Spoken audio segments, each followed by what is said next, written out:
Welcome to TSX Quarterly, the podcast that brings you publicly available earnings calls from companies listed on the Toronto Stock Exchange in one convenient location. Gone are the days of looking through confusing websites. You'll find the important information right here. Enjoy the call.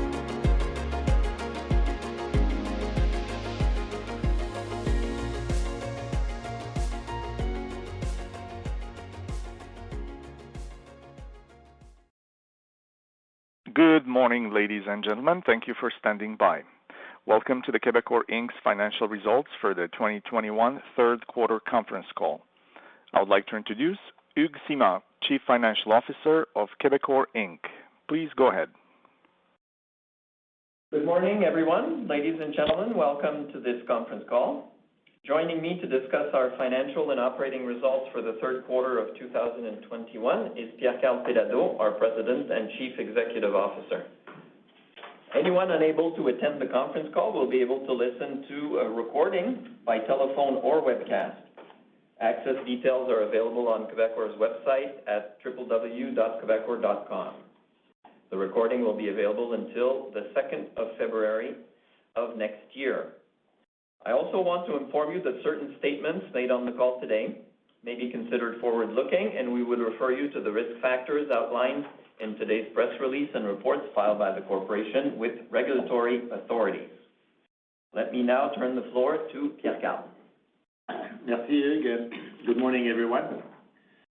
As we announced last quarter, we are moving ahead with our plans towards the expansion of our telecom services across Canada, thereby creating a real competitive dynamic and bringing to Canadians the benefit of technological innovation, superior client experience, and lower prices. The first step towards our objective of becoming the fourth independent wireless provider in English Canada became a reality in July with our investment of nearly $830 million in the acquisition of 294 blocks of spectrum in the 3,500 megahertz band across Quebec, Ontario, Manitoba, Alberta, and British Columbia. Our investment of $357 million for 119 licenses in Quebec will enhance an already solid spectrum base acquired throughout the last decade, starting in 2008, prior to the launch of our facility-based wireless operations. These licenses will be used for the deployment of our 5G platform, which is already in operation in Montreal and Quebec City. The remaining investment of $472 million is dedicated to the acquisitions of licenses in the main regions of the aforementioned provinces. On this topic, I have to say that we were surprised by TELUS' court initiative against the Government of Canada to try and block the award of these licenses to Videotron. That being said, we were relieved, although not surprised this time, that the federal court clearly told TELUS that its claim was without merit and denied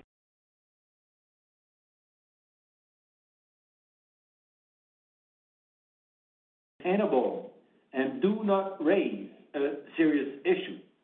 This is the paragraph 2. And I still quote, the decisive factor is the public interest in fostering greater competition in the market for mobile phone services, and this is the paragraph 4. It is sad to realize the length to which TELUS and Bell will go to delay, to block, and to ultimately squeeze out, at all costs, any efforts to create healthy competition and ultimately lower the prices Canadians pay for mobile services. We continue to call on governmental and regulatory authorities to issue the licenses and, more generally, ensure that their long-standing competition policy and objectives are backed by concrete actions forcing the incumbents to actively cooperate and take the necessary steps so that Canadians are not left paying amongst the highest telecom prices around the industrialized world. I would also like to comment on our recent court action against Rogers, our longtime ally and partner in building a joint wireless network in Quebec. To remain on the legal side of business and keeping in mind that the sub judice rule, as well as the respect owed to the courts, I will not comment any further, nor I will answer any question regarding this matter. The only thing I wish to share is that over the last years, as described in the claim, we've always strived through the Network Steering Committee to find answers and solutions to the various change requests, demands, and other asks from Rogers' new management. But every time we met Rogers' requests, they came back with further and higher demands. And since Rogers felt comfortable to state publicly that we failed to meet the investment asked to improve our joint network to the benefit of our customers, I myself feel comfortable to say that is far from the truth, to say the least. As you know, Videotron has been recognized for many years as the most respected telecom company in Quebec. Could this be possible without having our clients at the center of everything we do? We always acted as a true partner to Rogers and tried to avoid the unpleasant publicity of a public recourse, negotiating a suspension of the time limitation period of 3 years, according to the law, to give ourselves a chance to settle our differences, but to no avail. Given the current events at Rogers, we now understand why our discussions were not a priority and sincerely hope that when the air clears at Rogers, we may have a chance to engage in a constructive dialogue with open-minded individuals. Turning to operational matters, we launched Vrai, the first French language video subscription platform dedicated to exclusive unscripted lifestyle, documentary, and entertainment content. In just a few weeks, we recorded 17,000 subscribers and over 200,000 views. We will offer 40 original productions this year and over 100 original Quebec productions by the end of 2022. Along with the success of QBR.A, which is dedicated to series, movies, and youth programs, this new platform will enhance and complement our content offering. We are expanding our collaborations with local producers, and we will continue to significantly invest in the production of new local content, thereby strengthening our leadership position as the largest catalyst for original French productions in Quebec. Speaking of QBR.A, our very own successful OTT, we launched our programming 2 weeks ago with a record number of new majors original series and an exceptional 2021-2022 lineup featuring leading figures of Quebec culture such as Patrick Sénécal, Florence Lompré, and Sophie Deras, as well as Philippe Falardeau and Xavier Dolan. Finally, bringing all of these investments together, we also unveiled QBR.A, a new digital platform that brings all of Quebecor news and entertainment content together in one place.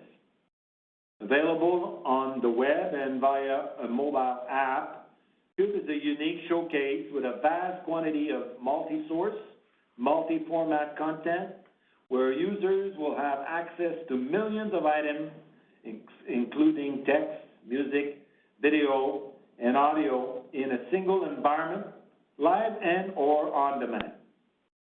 Once again, on the forefront of innovation and anticipating market demands and trends, Cube will further reinforce one of Quebecor's most important competitive advantage against our national competitors, our unmatched ability to produce and deliver unique, differentiating news and entertainment content.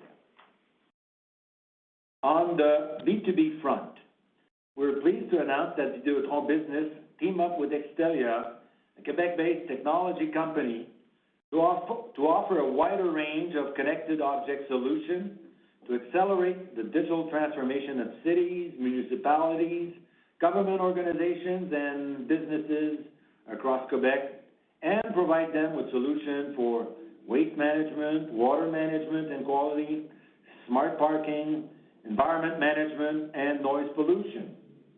Videotron also recently landed a major contract for IoT services with the STM, which is the Montreal Public Transit Authority, further strengthening its leadership position in Quebec. Moreover, in September, Videotron and TVA Sport announced their partnership with Trois-Rivières-Lyon, which is a new team with the ECHL. The new Trois-Rivières Arena is now named the Colisée Videotron, and TVA Sport is the exclusive official broadcaster of the Trois-Rivières-Lyon home games. This partnership demonstrates our continued commitment to Quebec's sport and entertainment industry, supporting and promoting the next generation of Quebec athletes, as well as contributing to the economic development of Quebec regions through investment that benefit local communities. I will now review our operational results, starting with our telecom segment. On the wireless front, we posted 41,000 net adds during the quarter. Despite the continued aggressive competition from a loading and renewal perspective, especially toward the end of the quarter, we were able to keep our churn flat year over year and once again captured the largest share of gross adds by far, with 37% of the market, our best performance ever, and with our Videotron and Fizz brands coming in first and second position respectively, according to a Léger marketing survey. Consolidated wireless ARPU for the quarter declined 1.6% or 83 cents versus 2020. This decline is explained in large part by the dilutive impact of BYOD model at Fizz, combined with a decline in roaming and data usage revenues.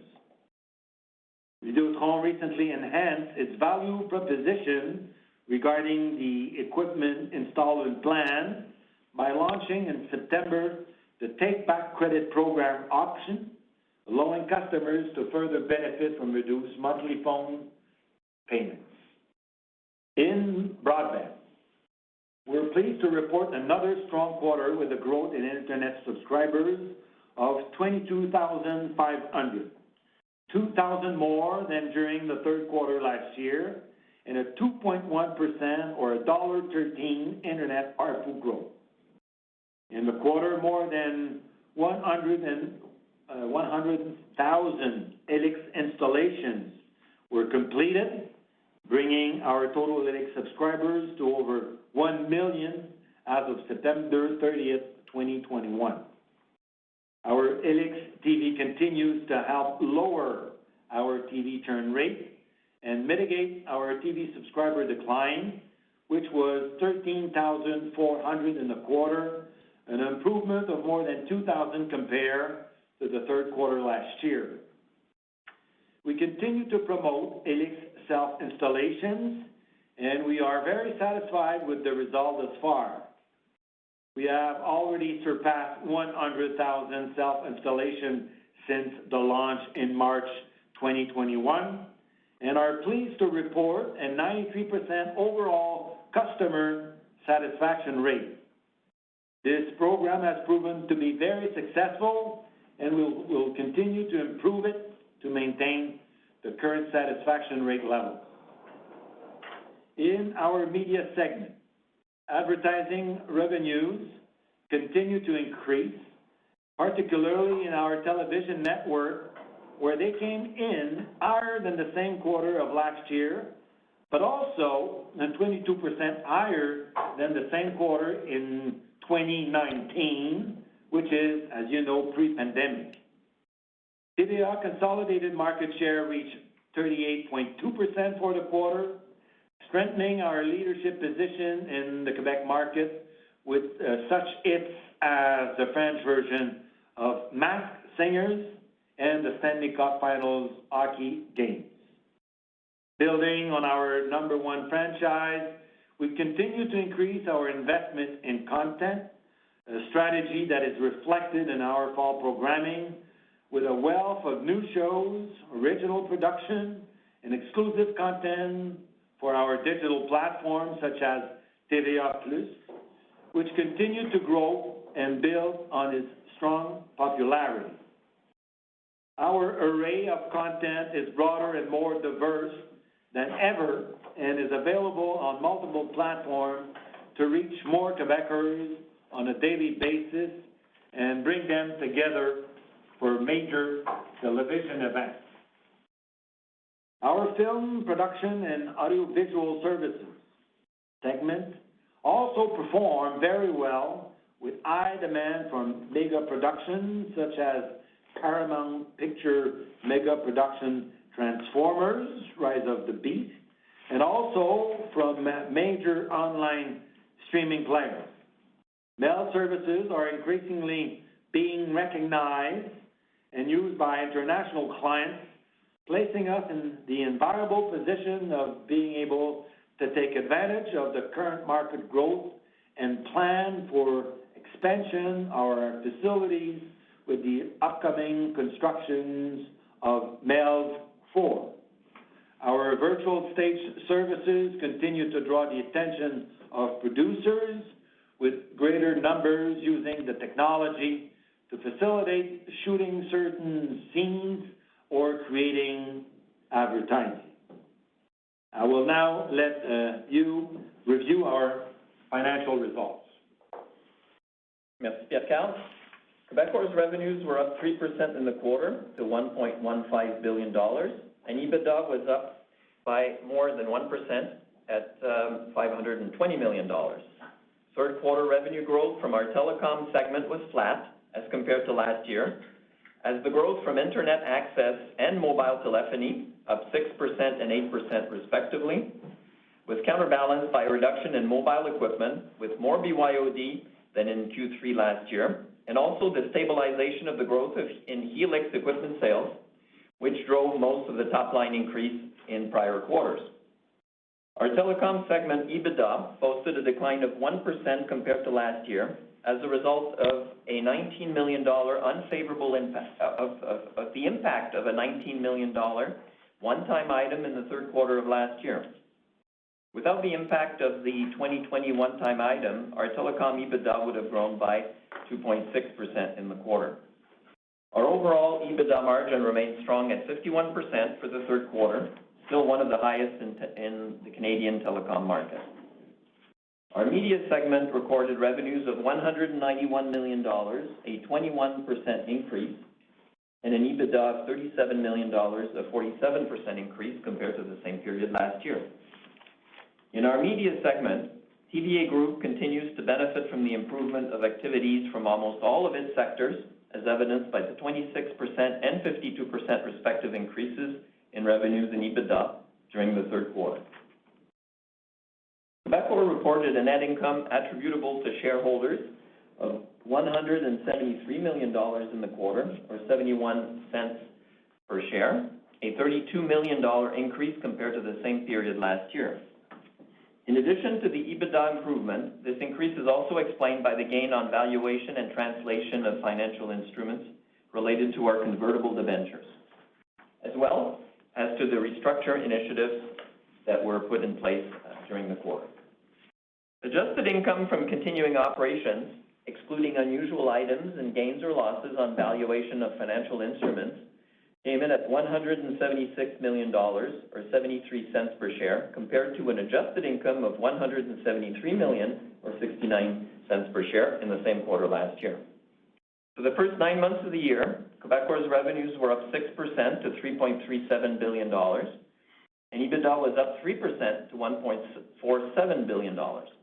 Revenues from our telecom segment grew 4% to $2.78 billion, and EBITDA increased 2% to $1.41 billion for the same period.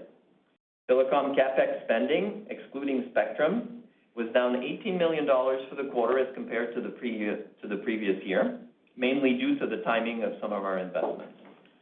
On a year-to-date basis, CapEx spending is comparable to last year, with continued deployment of the LTE-A, LTE Advanced, and 5G rollout as planned. Our cash flow from operations for the third quarter of 2021 increased by $20 million, or 6%, to $366 million, once again demonstrating the resilience and strength of our business model, as well as our continued operational and financial discipline. Cash flow from operations from our telecom segment grew $11 million, or 4%, to $337 million. TVA Group's cash flow from operations grew 44% to $29 million in the quarter.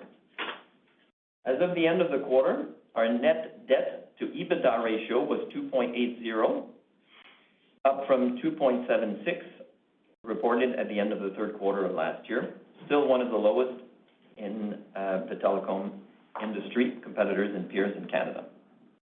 Despite the redemption of Videotron's 5% senior notes and Quebecor Media's 6 5/8% senior notes in July, we had $2.3 billion in available liquidities at the end of the third quarter.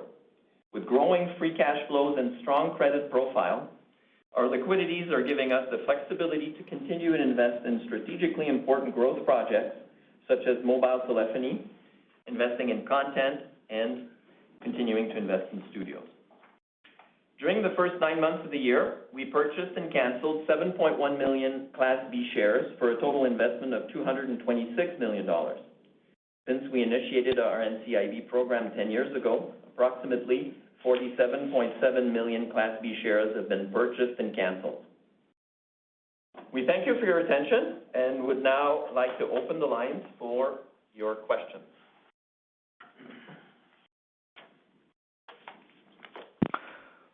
All right, so just as a reminder, to ask a question, you can press *1 at any time. And first question comes from Jérôme Dubreuil from Desjardins. Please go ahead, Jérôme. Bonjour tout le monde. Thanks for taking my question. First question on the media front. Good results. Just looking to see how recurrent are the good results in terms of film production. I know this business can sometimes be lumpy, but I also think you've made significant investments in that business. Can we expect such good results going forward as well? Well, thank you, Jérôme. I guess that, looking forward, it's not always an easy exercise. As we will certainly have the opportunity to talk a little bit more, but I expect, questions regarding the telecom environment. And I would say that, in the broadcasting industry is also quite competitive. Obviously, we're getting out of a situation where, pandemic was certainly not the best environment. As you know, the advertising revenues were certainly not in the best conditions, given that, most of the retail business were closed and significant businesses, were not performing.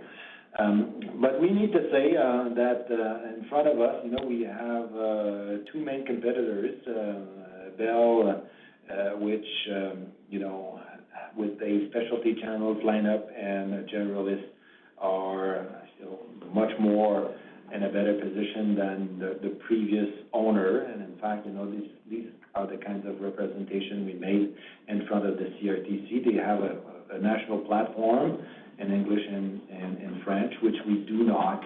And that also provides, the capacity for them to move forward.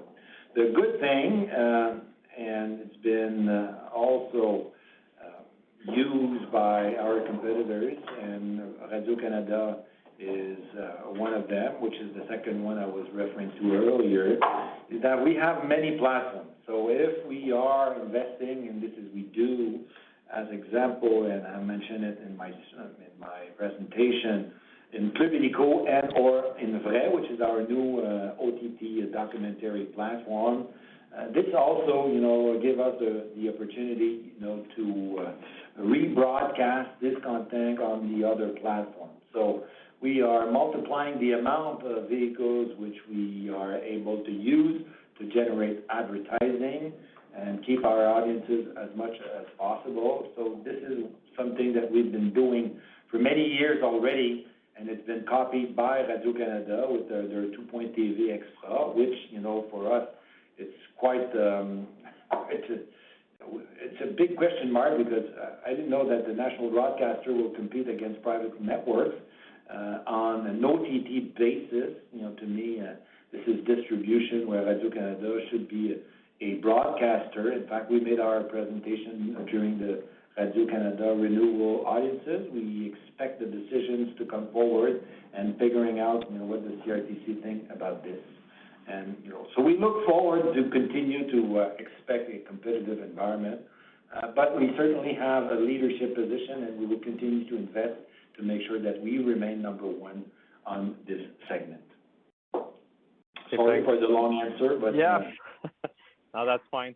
And then second, on the back to school, do you feel that you had the full benefit out of this, or this was still not a normal year? Just trying to assess here if your net adds could be better or similar next year, just related to back to school. Jérôme, no, this was a fairly active and fairly competitive back to school. We're quite pleased. I mean, 41, in wireless. I mean, historically, this is it's a good quarter in terms of loading for us, but it's one, in terms of of ABQ that is slightly a bit more challenging. With a lot of students back and taking in lower price points. And we had significantly more bring your own device BYOD this quarter, 74% compared to 66% last year, same quarter. So that also contributed to that. So I think all in all, in terms of activity, I qualify it as very competitive. So pressure on the average invoice. But we're fairly pleased, with our loading. We did very well. We did very well against competition, in terms of gross adds in our market share. So it was very busy and very competitive, but we feel that we came out of it, especially with Fizz, which accounts for most of our growth, on the right side of this equation. Merci beaucoup. Jérôme. Next question comes from Jeff Fan from Scotiabank. Please go ahead. Thank you. Good morning, everybody. This is a question for Pierre-Karl.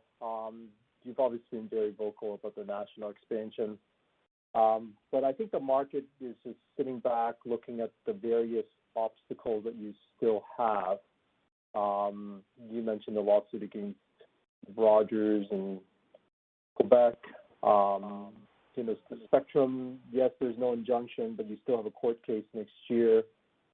I think the MVNO cost is still not clear. So, I mean, how can investors gain some comfort that you're making a good investment decision here. Can you just kind of shed some light on the things that you're looking at to ensure that you're making the right investment decision? Thanks. Good. As you know, Jeff, the CRTC provide what I would call, favorable conditions. In fact, probably we can say the most favorable condition ever. Out of the decision this summer, which we call 2021/130, MVNO is now regulated, and the incumbents would need, to open their network to new competitors. As you know, we started our wireless business in 2006 with Rogers Network as an MVNO. We participated in 2008. We made representation in 2008 to make sure that if government was looking, to have competition, the best way to do so will be, to provide certain conditions.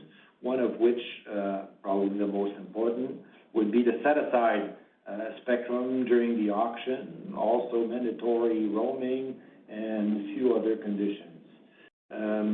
The late Jim Prentice understood this situation and then therefore decided as the minister, to open the auction with those conditions. We participated. We bought the entire 40 megahertz in Quebec, and we started to build our own network. Through all those years, building our network, providing one of the best services, we've been able to achieve a significant portion of the market share. Fortunately, that was able to provide a growing opportunity in terms of revenues and EBITDA, that if we were not to have this segment of business, I don't know, obviously we cannot redo the time frame, but 10 years later, I think that we should conclude that this decision, which was at the beginning probably questioned, was then therefore delivering some significant amount of growth and EBITDA. What is the plan in the rest of Canada? With the MVNO regulated environment, statutory to be made, with our acquisition of spectrum, we have all the assets to be able, to provide a good service. In terms of investment, as you know, we already have invoicing system. We already have call centers. We already have our digital platform. We have all the assets necessary, to provide a decent commercial proposal. And, you don't need to go very far. And you guys, which are following, the telecom industry, knows very well how competitive the marketplace is in Quebec when we compare with the rest of Canada. Sorry about this, but, this is... So next, I would like to give you an example, and you can go on my Twitter account, for more illustrations. But last week, in many newspapers, so if you go to see on October 28th, so last Thursday, you'll see that in the Vancouver Sun, in the Edmonton Journal, in the Calgary Herald, in the National Post, in the Ottawa Citizen, that you'll have an ad of Bell, which is proposing 20 gig for $80. This is the same ad. And you go in the Montreal Gazette with the same ad, for the same proposal, 20 gig, you're finding it at $65. This is the most recent example, but it's been like this for many, many times. So we look forward, to be able to piggyback on a very lucrative market. And when I'm looking about the results of Rogers and the quarterly results of Bell, with their significant amount of new ads, at the prices that we're seeing, I guess there's room for us to grow there at a decent investment price. And as you know, we have 7 years to build our network. 7 years in a technological environment, we're seeing, new perspective, which is bringing interesting opportunities to reduce the cost of building a network. All those items for me and for us is providing favorable conditions to move forward and expect growth. Elsewhere, we're in Quebec, which is, I would say, a quite mature market for us. So just a quick follow-up. It sounds like you're talking about a capital light expansion using MVNO first. So are you saying you don't need to pursue freedom in order to address your national expansion opportunity? Well, obviously, this is a very important matter. And maybe you have more insight than we do, but we got problems to understand what's going on with Rogers and Shaw. We're figuring out, what will be the outcome of everything. But we're not going to open our play here. And certainly, again, would say that we consider that we have there also all the proper tools and means, to be the best acquirer for freedom. So what is interesting is that we have many alternatives, and this is what we should conclude for the moment. Fair enough. Thank you. Thanks, Jeff. All right. Next question comes from Tim Casey from BMO.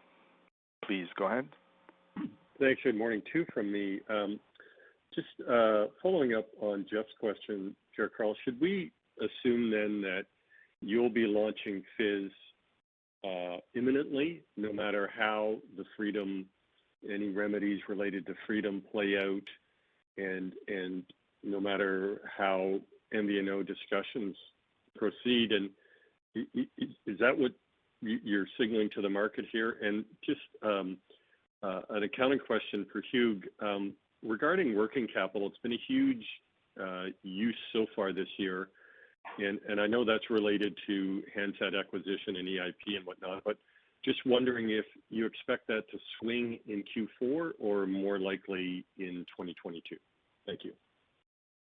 Yeah, Bob, and thanks, Tim. We unfortunately don't control, the different actions that are taken by the incumbents, to stop and to refrain our capacity to offer a proposal to Canadians in the different areas where we acquired spectrum. We've been seeing, once again, that they're completely allergic to competition. When you start suing the government of Canada in a regulated environment where your spectrum comes from the ministry, it shows how allergic you can be. Is it a great move? Well, you have your own take on this. I have my own.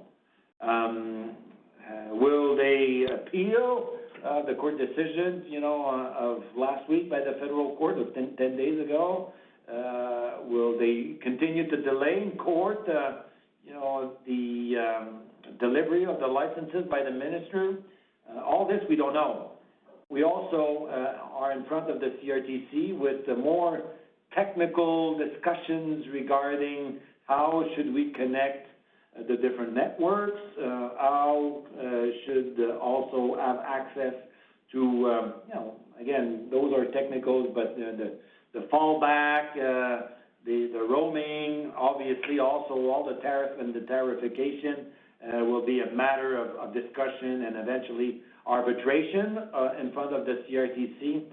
So in a nutshell, we expect not being able to do it next week and probably not next month. But as soon as the CRTC and the other governmental authorities will move and make sure that, competitions will be brought for Canadians. We're ready to move.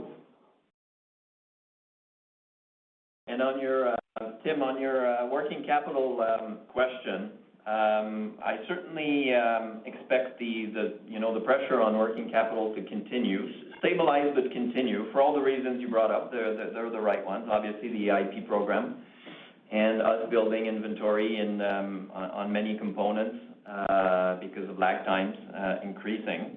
So I would certainly, I think it's going to stabilize a little bit. It is stabilizing, but I certainly expect it to continue on to at the beginning of 2022 for sure. Thank you. Thanks, Tim. The next question comes. Yes, sorry. Morning, Vince. Yeah, next question comes from Vince Valentini at TD Securities. Please go ahead. Yeah, thank you.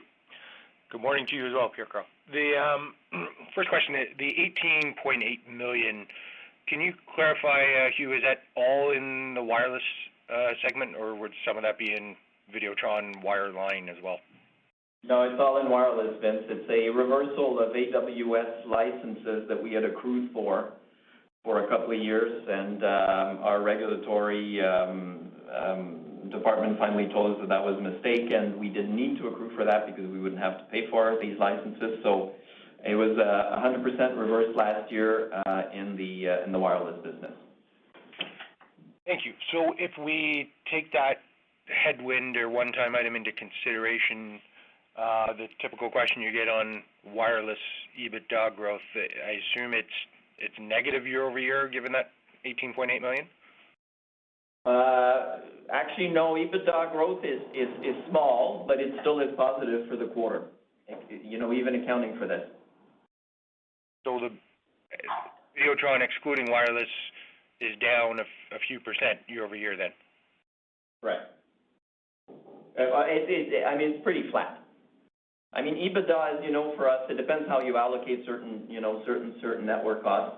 But we even accounting for that, I think we're looking at flat and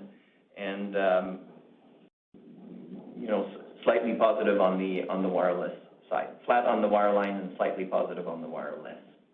Okay. And I hate to make you put on your history cap, but if you go back and adjust last year by 18.8 million, it would mean that Q3 20 telecommunications segment EBITDA was down about 0.6% versus Q3 19. That seems to be out of line with the trend we saw throughout other quarters in 2020. Was there something unusual way back in of 19 that caused EBITDA to drop in Q3 last year? We had another. This is the second year in a row of a one-timer, Vince. We also had a reversal of about 20, just slightly over 20 million in the third quarter of 2019 as well.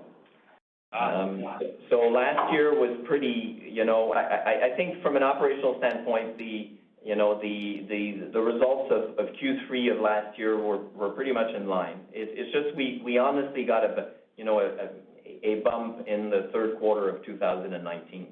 Gotcha.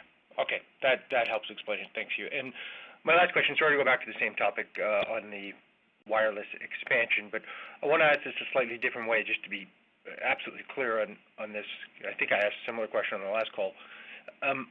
If there's another buyer of Freedom, and therefore another fourth carrier that exists in most of the rest of Canada, would you still intend to go forward as an MVNO and then build out a network over 7 years and effectively be the fifth player entering the market, or is your plans contingent on seeing what happens with the fourth carrier before you decide on being number 5?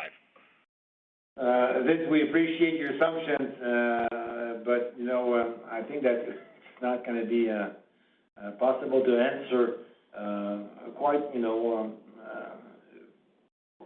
We'll find out, in due time about what's going to happen, and would be I would say, inappropriate, to answer things that we don't know what's gonna happen. Can you tell me if the Rogers transaction is 100%, done? I guess that some people would think, or possibly think that that could be a different outcome. I don't know. So for me, speculating on what's going to happen is not useful. Okay, it's totally fair, Pierre-Karl. I agree with that. I guess implied in your answer, though, is you are going to survey what does happen as we do get more facts over the next several months, as opposed to plow forward no matter what. You're almost acknowledging in your answer that things could change and we don't know how the world's going to unfold, and you need to assess as we go along. Is that not a fair interpretation? Absolutely. I guess that you're right. Yes, that's all I'm trying to get at. It's a dynamic situation, and we're all learning as we go. So appreciate that color, and I'll pass the line. Thanks, Vince. All right. Thank you. Next question comes from David McFadgen from Cormark Securities. Please go ahead. Thank you. A couple of questions. So just following along the line of questioning regarding, wireless expansion across Canada, I'm assuming, well, I shouldn't assume. Would you wait until you have a bundled product before you decided to go across Canada with wireless? And if so, I'm just wondering how that might impact your rollout, because I know of an internet reseller, and he was delayed for 2 years by the incumbent to be able to resell their products. I'm just wondering if they could do the same with you and just really slow down your rollout. Yeah. Good morning, David.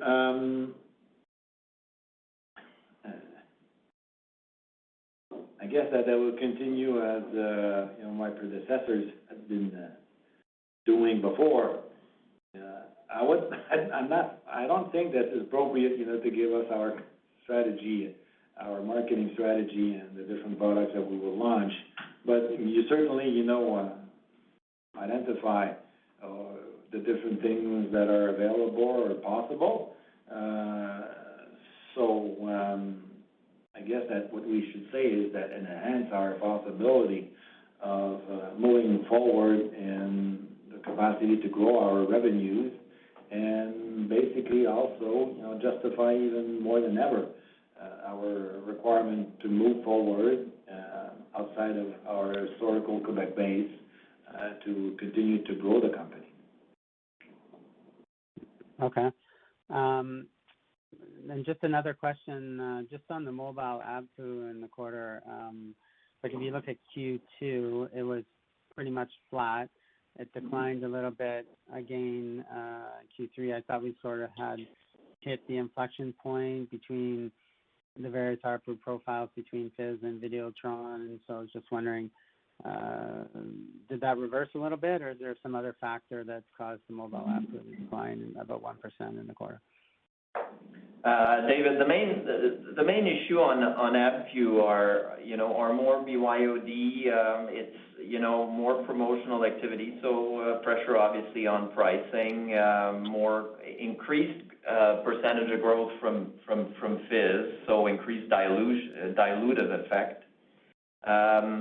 And also, as I said earlier, generally speaking, you'll remember, the back to school is a typically more challenging ABPU quarter for us. Last year we lost 4.3% on ABPU, and also you'll notice that our equipment sales are down this quarter. So that's also part of the ABPUs, so ARPU is a little bit less impacted by that. So I think generally speaking, these explain that. I don't think it's a reversal. I think we're still moving, we're still moving towards the same stabilization that we've been talking about for some quarters, and are certainly improving from the -4 and -3 that we had been living for the past few quarters before last quarter. So, That's sort of what I would tell you on APU for the quarter. Okay, and then maybe just a question on CapEx. Can you give us an update on what you expect for this year, and if possible, can you tell us what you expect for next year? Obviously, excluding the wireless spectrum purchase. Stability is the name of the game in CapEx, David, for us. We're going to come in exactly where we've said we would for this year, and are expecting also a very stable CapEx environment for 2022. Okay. All right. Thank you. Thanks, David. All right. Next question comes from Matthew Griffiths from Bank of America. Please go ahead. All right. Thanks for taking the question. Sorry to ask another one on this national expansion issue, but correct me if I'm wrong. From what I heard you say, are you going to try to engage in, once the terms and conditions are set, are you going to try to engage in negotiations with one of the national providers before you go about trying to maybe acquire spectrum from whatever source that might be and launch the network? Or are we to assume that you may invest capital in spectrum and other items and then down the road start to enter negotiations to see what the actual kind of cost of the operating the facilities-based MVNO might be? Matthew, most of the spectrum has been acquired already. I guess that right now it's in a pause phase where, again, TELUS has been suing the government, forbidding them, to issue the licenses. We'll find out the outcome of that. We expect, as the first decision has been unfavorable to TELUS, that we'll be able to move forward. But certainly, this is a condition to be an MVNO, and we look forward, to have the conditions. We should say that I already sent letters to the different CEOs of the incumbents, telling them that we would like to entertain discussions and negotiations regarding their access to the network. And basically, the answers that we received is that we look forward to continue the regulatory process, which is, basically saying between the lines, is stay tuned and keep us in the lineup and the delay mode. So we look forward to have the proper decisions made by the regulatory authorities, namely the CRTC. The CRTC will be able to move quickly, as again, I mentioned earlier, we don't control this, but we will certainly, do the proper representations in front of the CRTC, and also, I guess, that in front of the new government, which is not completely new. In fact, the industry minister is still Champagne, and he's aware, and he is the one that was occupying this function before. And I guess that, everyone is looking in Ottawa to have more competition, so we're also enjoying a favorable political environment. Okay, and just maybe a follow-up. So is it Quebecor's position that the 3.5 gigahertz spectrum that you have is sufficient to run a competitive network? And maybe just a follow-up on the self-install rate. If I understood correctly, about 10% of Helix has been self-install, and I just wanted to ask, if that's meeting your expectations as you benchmark around the industry. Do you think that there's room for improvement? And is this like a source of potential margin improvement as these self-install and self-help kind of things can be expanded? How is that progressing generally as a bucket of potential kind of margin enhancement at Videotron? Ed will start with the second part. On the self-install, Matt, we're actually, higher than 10%. We're growing higher than 10% on the Helix front. And that is definitely, the two main drivers on margin at this point that are, on which we're pushing as hard as we can are the self-install and the digitalization of the whole client contact experience. And so we're continuing on that. We're not happy, to answer your question, we're not happy with, being in the 10 to 15% range. We are happy that it's growing quite fast. But we need to do, we still need to do quite a bit of work on that, but it will be definitely one of the big drivers, one of the big levers of margin improvement going forward, as well as what I said, the digitalization and also the simplification of our technological set of platforms and systems, which are being modernized and ultimately, leading to a much simpler and a much cheaper maintenance and support type of agreements going forward. So we're, working hard on all these fronts for margin improvement. On spectrum, Matthew, we think that we have enough spectrum to start our business. Obviously, if we were to add more, we'll be happier, but, we think that we have enough to start with. As you know, the auction was quite competitive. We saw incumbents, complaining that they pay too much for their spectrum, but I guess that it's their own responsibility of doing this. There will be another auction taking place in the months to come, so that will give us also another opportunity.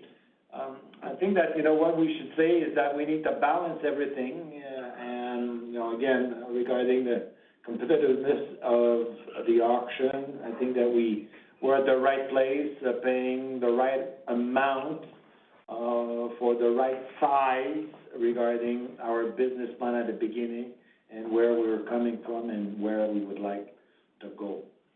All right, good. Thank you very much. All right, and the last question we currently have in the queue comes from Drew McReynolds from RBC Capital Markets. Please go ahead.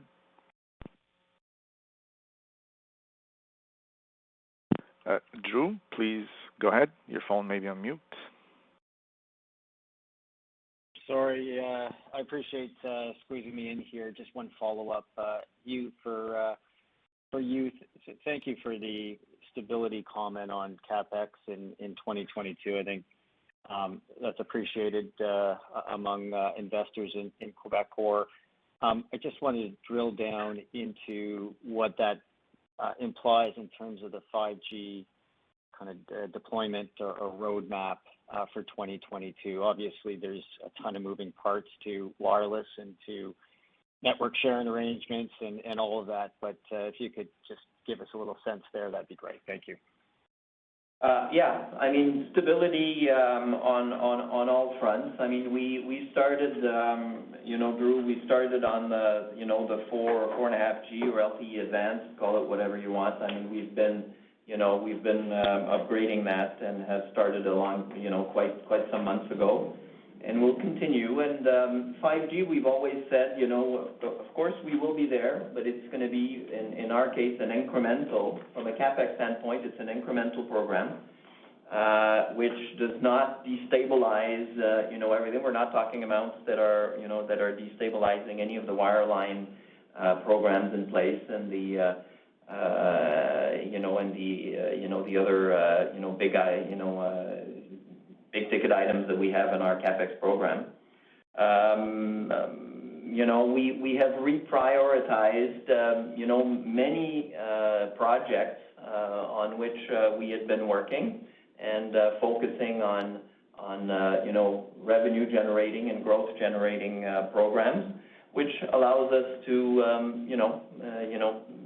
use some of the puts and the takes to make sure that we, on the whole, keep our CapEx program, pretty stable. I think, focus on LTE Advanced, continuing to invest in 5G, but also on the modernization of our systems that I talked about. I think we're focusing on the right programs, and there was opportunity for us to clean up a few things and to be a little more disciplined in our investments, and I think this is what is showing now. Thank you. So that was the last question. Thank you all, and looking forward to talk with you in the next quarter.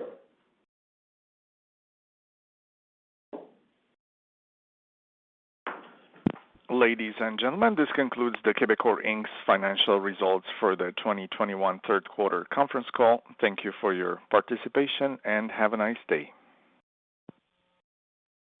Only Sector SPDR ETFs divide the S&P 500 into 11 investable pieces. You can now customize the S&P 500 by overweighting and underweighting sectors to meet your investment objectives. Before investing, consider the fund's objectives, risks, charges, and expenses. Visit sectorspiders.com for a prospectus containing this information. Read it carefully. Distributed by ALPS Portfolio Solutions Distributor, Inc., a FINRA member.